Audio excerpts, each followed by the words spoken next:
उसमें लड़ने वाले तो तन मन धन से अपने अधिकार के लिए लड़ते हैं, लेकिन कहीं न कहीं जो नेतृत्व करते हैं लोग, वो उन्हें कुछ दूर की यात्रा कराने के बाद कहीं न कहीं छोड़ देते हैं।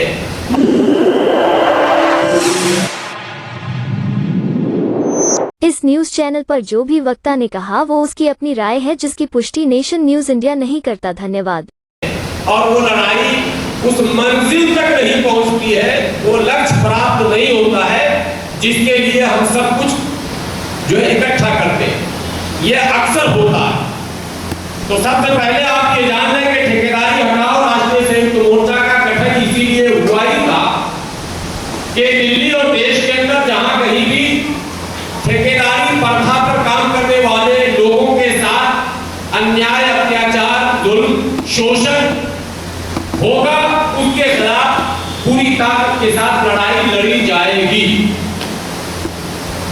इस लड़ाई की शुरुआत ठेकेदारी हटाओ राष्ट्रीय संयुक्त मोर्चा के संस्थापक और राष्ट्रीय अध्यक्ष आदरणीय इंजीनियर टीसी कपिल साहब ने की थी और दिल्ली के उन तमाम जुझारू नेताओं को जो मजदूरों की लड़ाई लड़ते थे, सबों को एकत्रित किया था और सफाई कर्मचारी समेत दिल्ली के दूसरे विभागों में वो लोग जिनका शोषण हो रहा है उनके विषय पर खुलकर चर्चाएं हुई थी और उन तमाम जुझारू नेताओं ने इस बात पर सहमति जताई थी कि ये लड़ाई लड़ने की जरूरत है और निस्वार्थ भाव से, सेवा के भाव से लड़ने की जरूरत है। जिन लोगों ने पहली सहमति जताई उसमें राजकुमार दिगान जी आपके सामने हैं मौजूद, जो राष्ट्रीय चेयरमैन है ठेकेदारी हटाओ राष्ट्रीय संयुक्त मोर्चा के। एक बार आप फिर जोरदार तालियों से इनका स्वागत करें। भाई विनोद शंकर जी मौजूद हैं, तब से आज तक इस लड़ाई में साथ है। जब इसकी स्थापना हुई थी तब भी इन्होंने सहमति जताई थी और जो भाव तब प्रकट किया था उसी भाव से आज तक निरंतर इस लड़ाई में जुड़े हुए हैं। एक बार भाई विनोद संगत के लिए भी जोरदार तालियों से स्वागत है। भाई राजेश गगाट जी है, सामने बैठे हुए हैं। लगातार राजेश गगाट जी, आपसे भी विनती है आदर और सम्मान के साथ आप भी मंच पर तशरीफ लाएं और जोरदार तालियों से आप उनका स्वागत करें। आप ठेकेदारी हटाओ राष्ट्रीय संयुक्त मोर्चा के कोषाध्यक्ष और स्थापना काल से लेकर अब तक लगातार साए की तरह जहां कहीं भी जिस जगह भी इनको पता चलता है कि इस विभाग में कहीं ना कहीं शोषण हो रहा है, जो सुप्रीम कोर्ट का दिशा निर्देश है उसके खिलाफ काम हो रहा है, तो उस विभाग के लोगों से संपर्क करते हैं, उस लड़ाई की आधारशिला रखते हैं। इंजीनियर टीसी कपिल साहब के विषय में एक बात जानना अति महत्वपूर्ण है आपको कि आप बिजली विभाग में ज्वाइंट कमिश्नर के पद पर थे और तब एनडीपीएल और टीडीपीएल ये सब नहीं हुआ करता था। बीएसईएस या डेसू कहते थे शायद उसको। तब आप जो है सेकंड बड़े अफसर थे, यानी इनके ऊपर सिर्फ एक ही अफसर दिल्ली में था, सेकंड सबसे बड़े अफसर थे। और उस वक्त ये यूनियन में जनरल सेक्रेटरी भी थे, जो डेसू का मजदूर यूनियन था। तो जो भी जनरल सेक्रेटरी या चेयरमैन हुआ करता था या हुआ करता है आज भी, वो विभागों में बड़े अफसरों की चमचागिरी करके अपना उल्लू सीधा तो करता है, लेकिन मजदूरों का भला बहुत हद तक नहीं कर पाता है। ये परंपरा रही है और आज भी ये परंपरा कहीं मजदूर यूनियनों में देखने को मिलता। अगर सभी मजदूर यूनियन ईमानदारी से उसके नेता काम करते तो ये जो समस्याएं हैं, इतनी लंबी जो सूची है समस्याओं की, ये नहीं हो पाती। लेकिन होता यह है कि जिस विभाग के वो होते हैं, विभाग के बड़े अफसरों से मिलकर वो अपना और अपने लोगों का तो भला करा लेते हैं, लेकिन आम मजदूरों को उसके हाल पर ही छोड़ देते हैं। लेकिन इंजीनियर टीसी कपिल साहब ने यह काम नहीं किया। मजदूर यूनियन में जनरल सेक्रेटरी के पद पर रहते हुए और खुद बड़े पदाधिकारी रहते हुए इन्होंने आम मजदूरों की समस्याओं को प्राथमिकता दी और उसके हक और अधिकार की लड़ाई लड़ी। इतिहास साक्षी है, वो मजदूर जिसकी लड़ाई नहीं लड़ी गई ईमानदारी से, वो आज की 10 से 15 हजार रुपए की नौकरी कर रहा है। लेकिन इंजीनियर डीसी कपिल साहब ने उसी विभाग में रहकर उन्हीं मजदूरों का तनख्वाह 45-50 हजार रुपए तक करवाने का काम किया है। इस व्यक्ति का नाम है इंजीनियर डीसी कपिल। लेकिन ये काम इतना आसान था नहीं और आसानी से हुआ नहीं। इन तमाम लड़ाइयों को लड़ने के कारण वो नौकरी जिसमें क्लास 1 की सारी सुविधाएं मौजूद थी, वो नौकरी जिसमें गैर कानूनी कह दें आप, जिसे आप रिश्वत कहते हैं, रिश्वत के नाम पर लाखों रुपया हर महीना कमा सकते थे, वो नौकरी जिसमें ईमानदारी से आज अगर रिटायर होते शाम से तो 4 लाख रुपया तनख्वाह पर रिटायर होते और न जाने कितनी फैसिलिटी मिलती और कितने करोड़ रुपया रिटायरमेंट के बाद मिलता।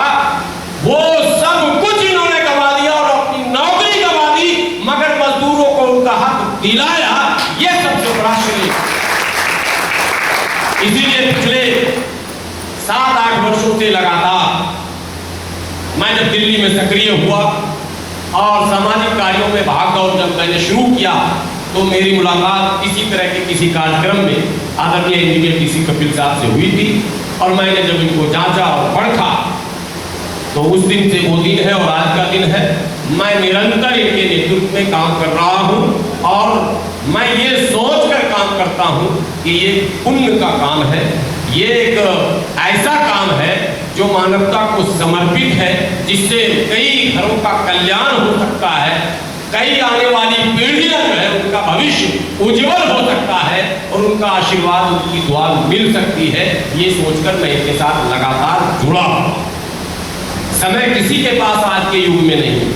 जब आप अपनी लड़ाई लड़ रहे हैं, आपकी समस्या है, तो आपके पास समय का अभाव, यानी लड़ाई लड़ने के लिए भी समय नहीं निकल पाता है। तो जिनकी समस्या ही नहीं है, हमारे विषय में सोशल मीडिया पर देखेंगे। अभी मैं बैठा था, सामने एक पत्रकार साहब बैठे हैं, इन्होंने दिखाया कि सोशल मीडिया पर कुछ न कुछ, ये आज का नहीं, लगभग 3-4 वर्षों से लोग लिखते हैं 5000 मौलाना। कई पत्रकारों ने मेरे ऊपर वादाख्ता स्टोरी बना डाला। अभिषेक शर्मा ने 3-4 स्टोरी बनाया। एक मिश्रा, महिला मिश्रा है, द मेल, टाइम मेल या क्या चलाती है, उसने भी बनाया स्टोरी। क्या बनाया स्टोरी कि टीवी पर जाते हैं आप लोग, अगर टीवी देखते होंगे तो हमें देखते होंगे आप। मैं टीवी डिबेट जो होता है उस डिबेट का हिस्सा रखता हूँ। बताया ये जाता कि उस डिबेट में, एक डिबेट में 5000 रुपये मिलते हैं।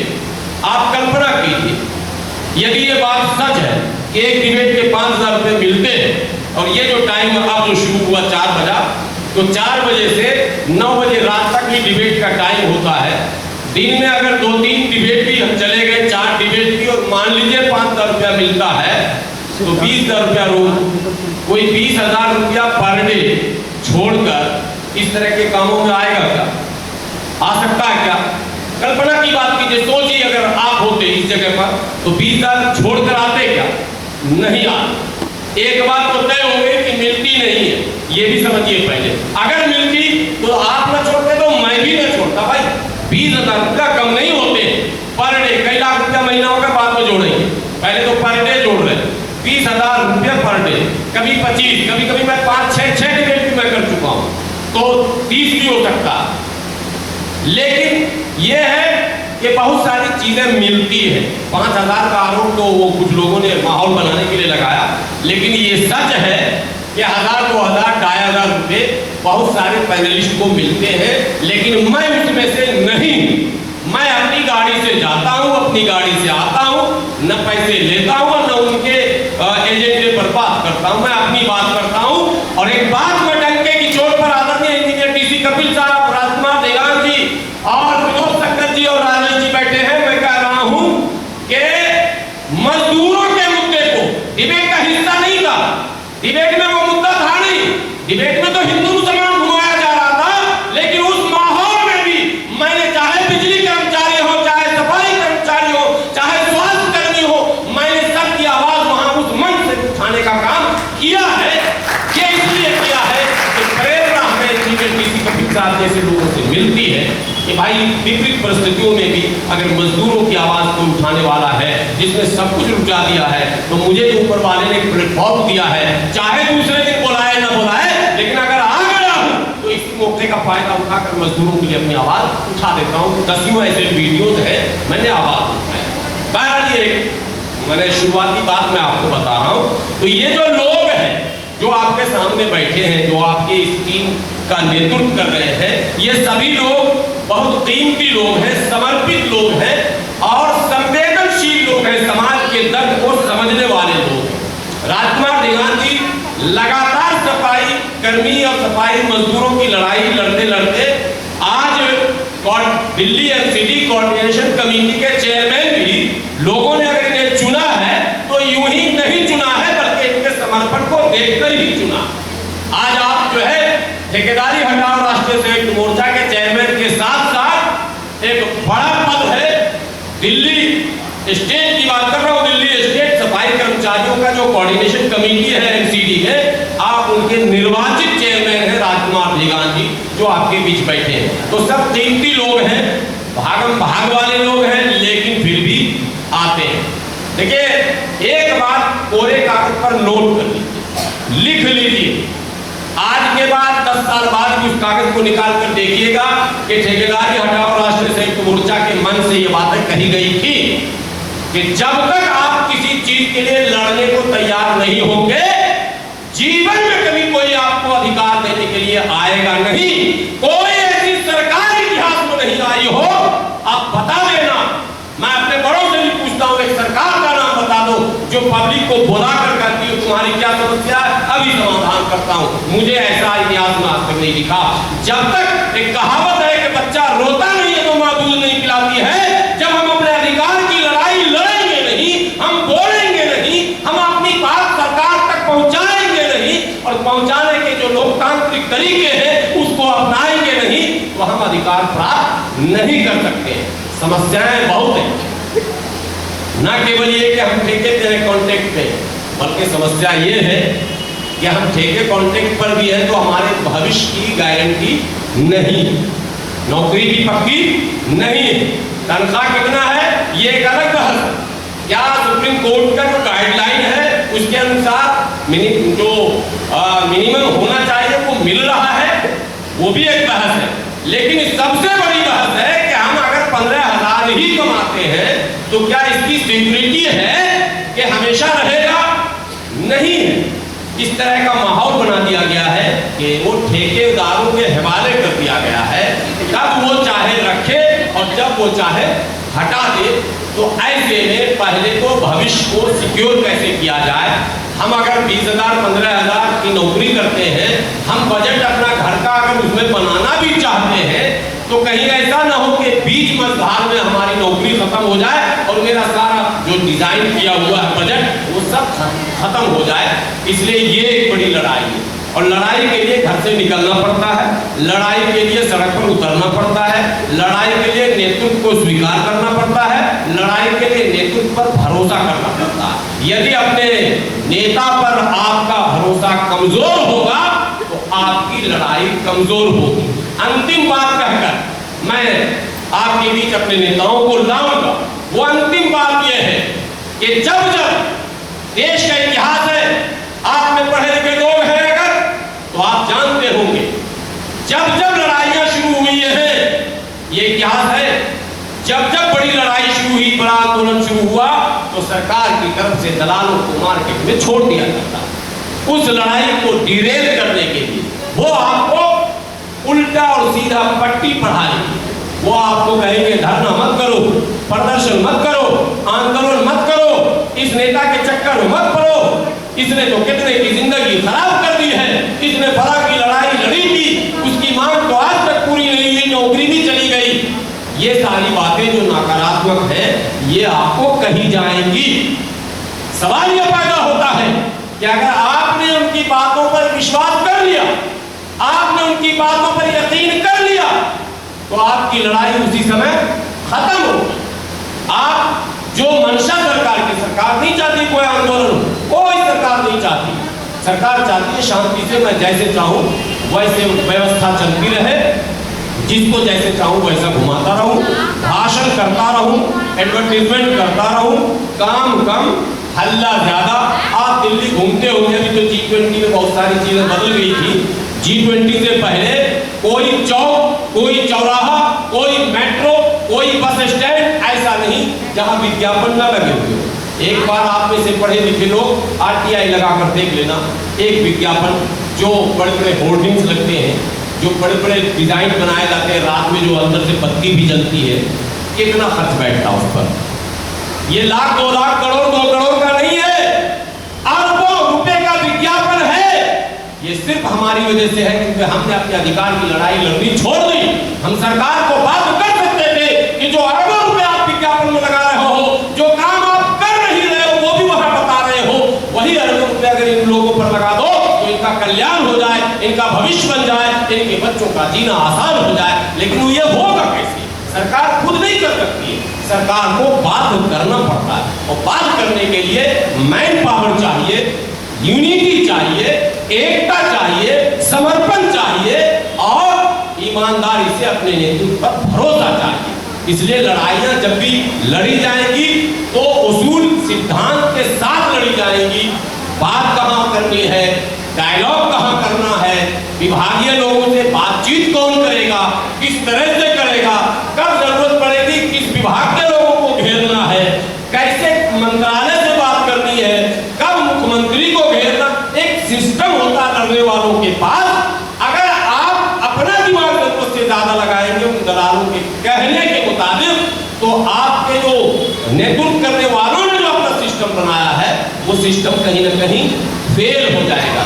इसलिए ये बातें सावधानी के साथ आपको रखनी पड़ेगी कि आप जब लोगों के बीच जाएंगे और आप बताएंगे कि ठेकेदारी हटाओ राष्ट्रीय संयुक्त मोर्चा के बैनर तले ये लड़ाई शुरू की गई है, तो नकारात्मक बात करने वालों की भी तादाद आपके सामने आएगी।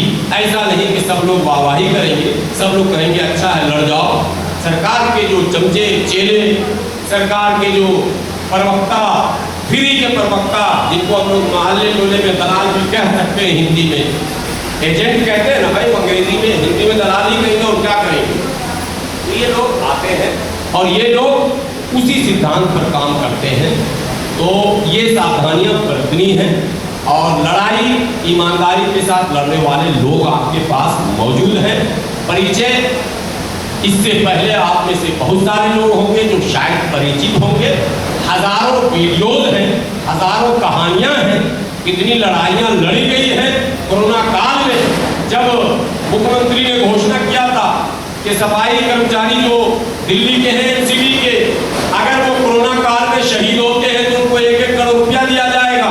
और किसी सफाई कर्मचारी को नहीं मिला, बाकी को मिल गया, डॉक्टर को मिल गया, मास्टर को मिल गया, बड़े लोगों को मिल गया, मुख्यमंत्री घर पहुंच गए। लेकिन सफाई कर्मचारी को नहीं मिला तो ठेकेदारी हटाओ राष्ट्रीय संयुक्त मोर्चा के बैनर तले केजरीवाल के घर का घेराव किया गया था और उस घेराव के 1 महीने के बाद 3 फैमिली को 1-1 करोड़ रुपया मिला। हालांकि अभी भी कुछ लोग बचे हुए जिन्हें नहीं मिला, लेकिन बचे हुए जो लोग हैं उसमें हम लोगों की गलती नहीं है। बचे हुए वो लोग हैं जिन्होंने दलालों पर भरोसा किया था, जिन्होंने अपना पांव पीछे खींच लिया था।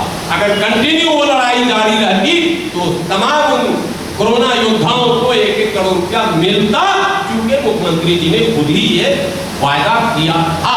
हमें तो सिर्फ उनके वादा को याद कराना और घेरना था। आज भी जो ये त्रुटियां हैं, ये मुख्यमंत्री जी का किया हुआ वादा है। कच्चे कर्मचारियों को पक्का करना, मिनिमम वेजेज देना, जो सुप्रीम कोर्ट का गाइडलाइन है उसका पालन करना, ये सारी चीजें सरकार के मैनिफेस्टो में मौजूद है। लेकिन लड़ने वाला आदमी भी तो होना चाहिए, दिल और जिगर के साथ, हिम्मत के साथ लड़ाई को लड़े, अपनी बात रखें, अपना जो मांग है, जो एजेंडा है उसको डिस्क्लोज करें, तभी तो लोगों को समझ में आएगा।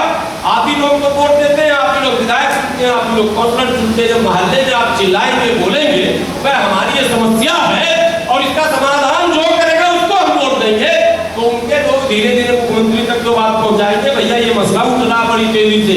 दिल्ली में कोरोना के बाद जो सबसे बड़ी बीमारी आएगी वो यही आएगी कि ये बीमारी, कोरोना ने आम पब्लिक को परेशान किया था। अगर ईमानदारी से लड़ाई लड़नी गई तो ये लड़ाई सरकार को परेशान कर देगी उनकी हो जाएगी, लेकिन शर्त है कि ईमानदारी से लड़ने वाले लोग